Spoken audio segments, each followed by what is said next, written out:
News at 10 starts now. Good evening, I'm Lauren Culver. And I'm Chad Mira. Thanks for joining us tonight at 10.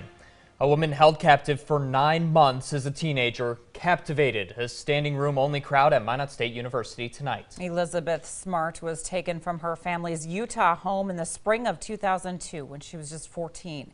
Tonight she described her capture and her torture that lasted some 9 months. For much of the time, she was held by a man and woman on a mountainside within 5 miles of her home. She says she remembers worrying that the sexual abuse she was enduring would make her unwanted by anyone in her life if she managed to even survive. But over time, Smart says she realized something crucial.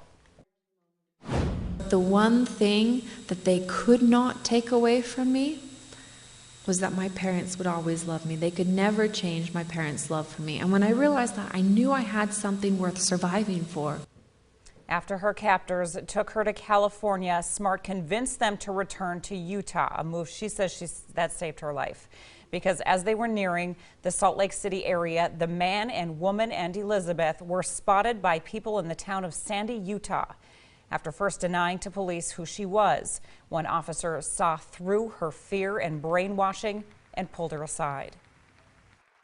That's when he finally said, you know, there's this girl, and she's been missing now for a very, very long time. And her family, they've never stopped searching for her. They've never stopped loving her. They've never given up hope on her. They want her to come home more than anything in this world. Aren't you ready to go home now?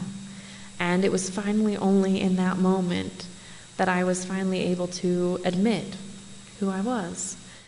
Smart has since begun traveling the world supporting causes of abducted children and rape victims. She says her message is, no matter what struggle you're facing right now, never give up, because happiness is still possible to achieve. Pretty powerful message. Very strong woman.